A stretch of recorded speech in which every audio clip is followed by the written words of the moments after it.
ఆ 40,000 మంది ఏదైతుందో ఆత్మాహుతి చేసుకుంటారు నా కోసం అని చెప్పి అంతా పెట్రోల్ గిట్రోల్ అంతా రెడీ పెట్టి ఏదైతుందో కరీంనగర్ వెళ్ళాడు 27 అంటే 29కి అనుకోండి 27 చివరికి అక్కడ అరెస్ట్ దీక్ష కోసం సిద్దిపేట రావాలి. ఆయన వెహికల్లో రాలే. ఆయన అక్కడ ఇల్లుంది ఆఫీస్ అని అడిగాను. ఆయన సొంత ఆస్తి కింద రాసుకున్నాడు అక్కడ కరీంనగర్ లో. ఉత్తర తెలంగాణ ఆఫీసు దక్షిణ తెలంగాణ ఆఫీసు అంటారు ఏమంటారు దాన్ని. ఒక ప్యాలెస్ కట్టుకున్నాడు అక్కడ కూడా. అక్కడ నుంచి ఏ వెహికల్ ఎక్కాడు? బుల్లెట్ ప్రూఫ్ పోలీస్ వెహికల్ ఎక్కాడు. నిజంగానే నీ దీక్ష పెట్టేటోడైతే పోలీస్ వెహికల్ ఎందుకు ఎక్కాలి? ఆయనకు దీక్ష పట్టే శక్తి సామర్థ్యాలు లేవు. గతంలో కూడా ఢిల్లీలో ఏం చేసిండు మనకు తెలుసు. అదంతా వివరాలు పోదలుచుకోలే. జంతర్ మంతర్లు ఏం చేసిండు, రాత్రి ఎక్కడ పోయిండు, మళ్ళీ ఏంది, ఇవన్నీ మనం చూసాం. అతని ఆరోగ్యము సహకరించదు దీక్షకు. అతనుకున్న ఏమంటారంటే అవి డిసీజెస్ అనుకోండి. అలాగే ఏదైతుందో పోలీస్ వెహికల్ ఎక్కి పోలీస్ ఏం చేసింది? వరంగల్ నుంచి ఖమ్మం తీసుకెళ్ళింది. ఇక్కడ హరీష్ రావు గారు ఒక 10,000 మంది జమ చేశారు.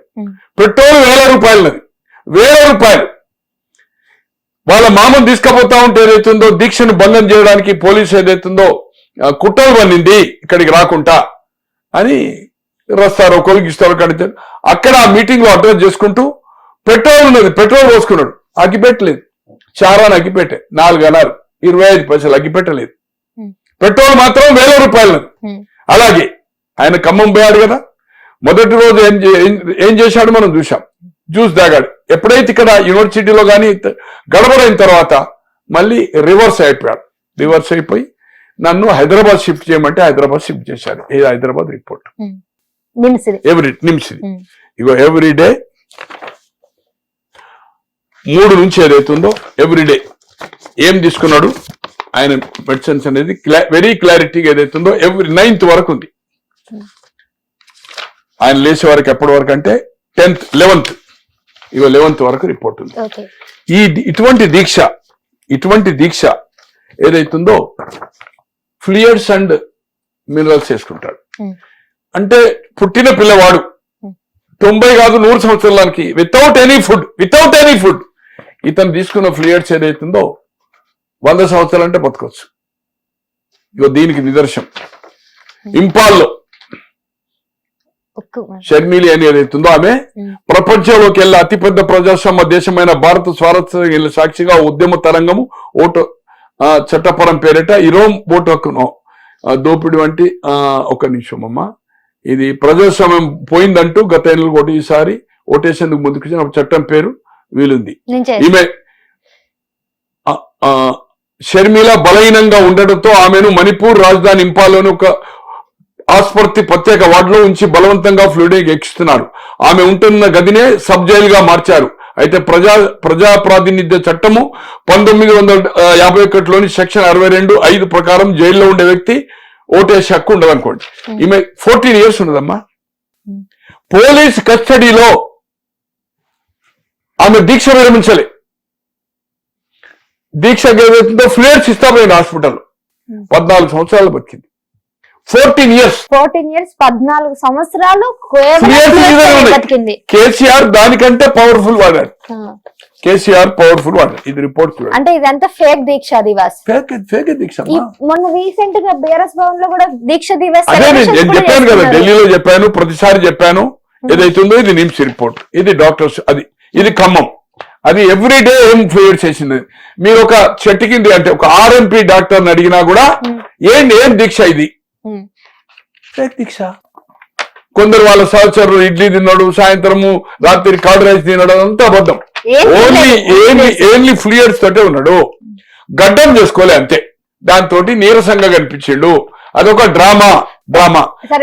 ఎగ్జాక్ట్ ఎన్ని రోజులు ఈ దీక్ష చేశారు ఆయన 29 నుంచి 9వ తారీఖు వరకు. 29 నవంబర్ అంటే 29, 30, 11 days చేశాడు. 11th కు హాస్పిటల్ నుంచి డిశ్చార్జ్ అయ్యాడు. 9th డిక్లరేషన్ 2009 9th నాడు ఆమె బర్త్డే నాడు అనౌన్స్ చేసింది. మళ్ళీ అది రివర్స్ అయిపోయింది. ఇక్కడ సోనియా గాంధీ గారు, ఇక్కడ హరీష్ రావు గారు ఏదైతుందో డ్రామా చేసిండు. నిజంగానే కేసీఆర్ దీక్ష చేసిండు, నీరసంగా ఉన్నాడు, ఆరోగ్యం క్షీణిస్తుంది అనే బులెటిన్ వస్తుంది. డాక్టర్స్ భయపడ్డారు. అప్పుడు రోషయ్య గారికి తెలిసినా కూడా బయటికి చెప్పలే. తెలిసిన చనిపోయిన జయపాల్ రెడ్డి గారికి కేశవరావు గారికి తెలిసిన ఇది బయటకు పొక్కనివ్వలా. అతను ఫేర్ తీసుకుని అతనికి ఏం ప్రాణానికి ప్రమాదం. ఇంటెలిజెన్సీ, స్టేట్ ఇంటెలిజెన్సీ ఫెయిల్ అయింది, సెంట్రల్ ఇంటెలిజెన్సీ ఫెయిల్ అయింది. కేంద్రంలో యూపీఏ ప్రభుత్వం మన్మోహన్ సింగ్ గారు, ఇక్కడ కాంగ్రెస్ ప్రభుత్వం రోషయ్య గారు ముఖ్యమంత్రిగా. రాజశేఖర రెడ్డి గారు చనిపోయిన కదా, సెప్టెంబర్ చనిపోయినాక రోషయ్య గారు అయ్యారు.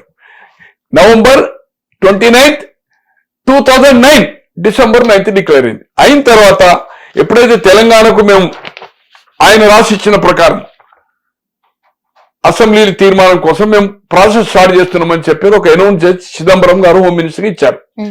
దానికి ఏదైతుందో రివర్స్ గా ఆంధ్రులు, రాయలసీమ ఆంధ్ర అంటే ఇక్కడ 119 పోతే అక్కడ 175 కదమ్మా ఎమ్మెల్యేలు.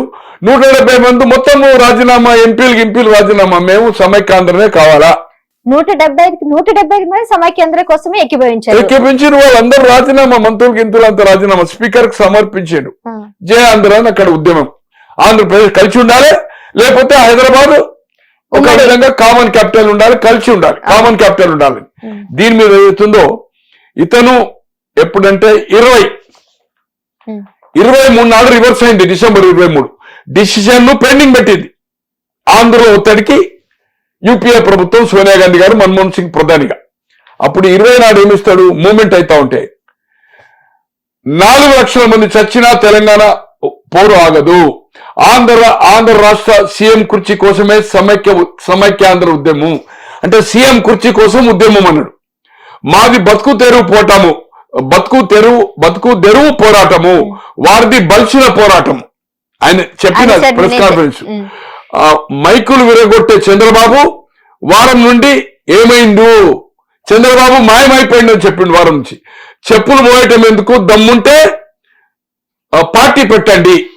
చెప్పులు మోయడు కాదు, పార్టీ పెట్టండి, కొట్లాడండి నాలుగు. కానీ టీడీపీ తెలంగాణ నాయకుల టీఆర్ఎస్ అధినేత సూచన, టీడీపీ తెలంగాణ నాయకులకు టీఆర్ఎస్ అధినేత సూచన. ఈ మాట ఎవరితో అన్నాడు, టీడీపీలతో. టీడీపీ పీఆర్పీ నుండి టీఆర్ఎస్ లో చేరికలు అంటే 4 లక్షల మంది చేస్తా అన్నాడు. అప్పటికి కొన్ని వందల మంది వచ్చారు, 600-700 మంది వచ్చారు. ఏది 20 అంటే ఆయన దీక్ష విరమించే వరకు. 1 మినిట్ దీక్ష విరమించే వరకు ఆంధ్రులు ఒత్తిడి వల్ల ఏమంటుండు, 4 లక్షల మంది చచ్చిన తెలంగాణ పోరకు. ఆయననేమో దొంగ దీక్ష చేసాడు. ఆయన అల్లుడేమో పెట్రోల్ పోసుకున్నాడు, అగ్గిపెట్టలేదు, చారాన్ని అగ్గిపెట్ట 25 పైసలు అగ్గిపెట్టలేదు, 1000 రూపాయలు పెట్రోల్ ఉంది. అంటే ఇదంతా డ్రామా.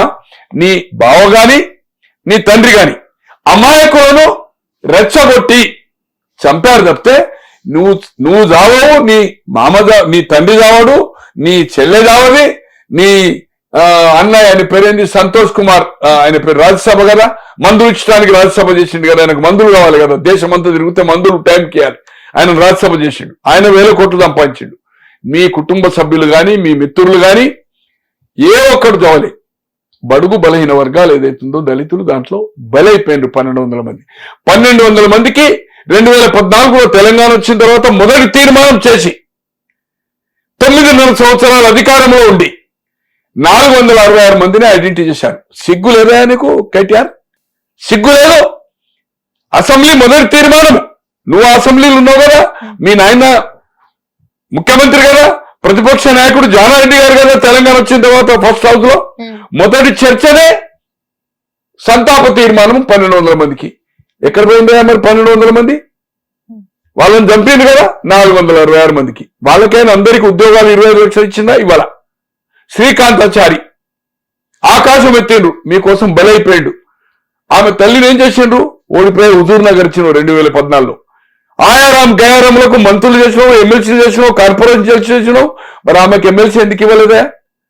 ఈ రోజు ఏదైతుందో మళ్ళీ ఒక సెంటిమెంట్ ను, అంటే నేను చావడానికి ఆయన సిద్ధము.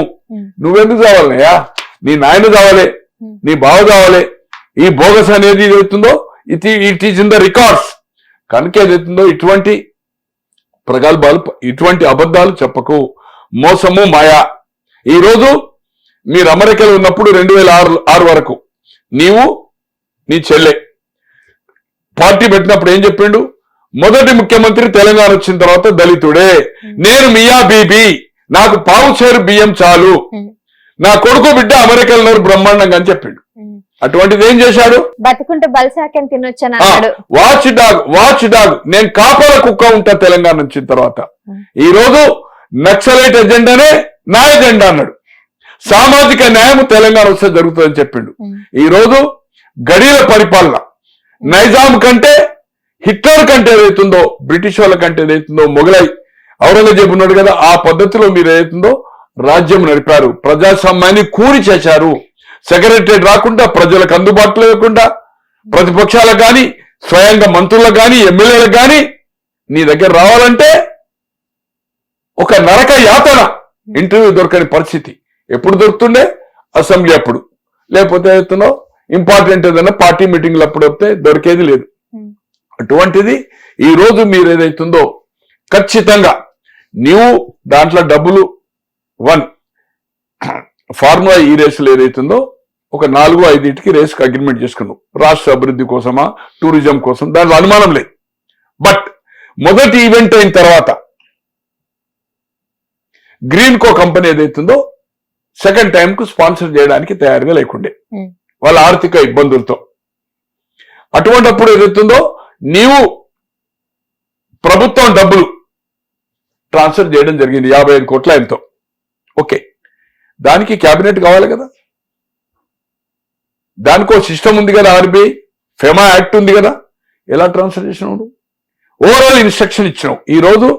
ఆ రోజు హెచ్ఎండిగా ఉన్న ఏదైతుందో అరవింద్ గాని, తర్వాత ఇప్పుడున్న హెచ్ఎండి మున్సిపాలిటీ ఉన్న దానకిషోర్ గారు ఓపెన్ స్టేట్మెంట్ ఇస్తున్నాడు. మంత్రి చెప్పడం వల్ల మేము ట్రాన్స్ఫర్ చేసినాం.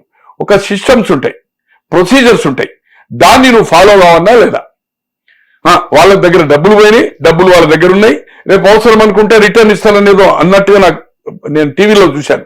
That is okay. అంటే నీకు దాంట్లో ₹1 అకౌంట్ జమ అయినట్లేదు, కానీ ప్రభుత్వం ప్రజాధనాన్ని ఏదైతుందో నీ ఇష్టారీతిగా నువ్వు ఏదైతుందో ఒక ఫారెన్ కంపెనీకి ట్రాన్స్ఫర్ చేశావు. అది ఎలక్షన్ కోడ్ ఉండంగా, అది క్యాబినెట్ నిర్ణయం కాకుండా నీ ఓరల్ ఇన్స్ట్రక్షన్ తోటి అధికారులు చేసినామని చెప్తున్నారు. దీనికి బాధ్యత వహించవలసిన అవసరం ఉందా లేదా? దాంట్లో నీకు కిక్ బ్యాక్ వచ్చిందా లేదా? ఎలక్ట్రల్ బాండ్స్ అంటే అందరికి పార్టీలకు ఇచ్చిండు. నేను అడుగుతున్న కేటీఆర్ గారిని, ఈ భారతదేశ చరిత్రలో దాదాపు 1000 కోట్ల రూపాయలు ఏదైతుందో, 1000 కోట్లు ఎలక్షన్ ముందు చెప్పాలి కదా, మనం పార్టీ ఓడినా కూడా మనం ఓడిపోయినాక ఈ 5 ఏళ్ళు ఈ డబ్బులతో నడుపుతా అని చెప్పినావు కదా. ఈ రోజు కాంగ్రెస్ పార్టీకే అన్ని ఎలక్ట్రల్ బాండ్స్ రాలే, ఏ జాతీయ పార్టీకి లేదు, ఒక బీజేపీ తప్పితే, ఓన్లీ బీజేపీ. ప్రాంతీయ పార్టీలకు కూడా అంత ఎలక్ట్రల్ బాండ్స్ రాలే. ఎందుకు వచ్చినాయి? ఎవరిని వేసిన వాళ్ళు ఎవరు? పారిశ్రామికవేత్తలే కదా, వాళ్ళకేదో నువ్వు బెనిఫిట్ చేస్తానే కదా. ఈ రోజు నేను స్వచ్ఛంగా ఉన్నా, నికాసుగా ఉన్నా, ఒక 1 పైసా కూడా నేను ఏదైతుందో అవినీతి చేయలే. అయ్యా, బహిరంగ వేదికకు తయారు కండి. హిట్ టీవీ యాప్, ఇందులో short news, live news, entertainment shows, movies, digital magazines తో పాటు మీ జిల్లా వార్తలను కూడా ఫ్రీగా చూడొచ్చు. ఇంకెందుకు ఆలస్యం? వెంటనే హిట్ టీవీ యాప్ ని డౌన్లోడ్ చేసుకుని ఫ్రీగా ఎంటర్టైన్మెంట్ పొందండి. Hit TV app. Hit TV app. Please download hit TV app. Hit TV app ని ఫ్రీగా డౌన్లోడ్ చేసుకుని ఎంజాయ్ చేయండి. మీకు నచ్చిన ఎంటర్టైన్మెంట్ కోసం హిట్ టీవీ యాప్ ని ఫ్రీగా డౌన్లోడ్ చేసుకుని ఎంజాయ్ చేయండి. హిట్ టీవీ యాప్ ని డౌన్లోడ్ చేసుకుని ఆస్వాదించండి, ఆశీర్వదించండి. ఇంతమంది సెలబ్రిటీలు హిట్ టీవీ యాప్ ని డౌన్లోడ్ చేసుకోండి అని చెప్తున్నారంటే ఎంత మంచి యాప్ ఆలోచించండి. అమెరికా అమెరికా అమెరికా అమెరికాలో చదవాలనుకునే వాళ్ళకి విశ్వసనీయమైన పేరు మన శౌర్య కన్సల్టెన్సీ. UK లో 1 year masters. UK లో 1 year masters. 2 years work permit up to 5 years visa. Contact Saurya Consultancy. Contact 89851 89851.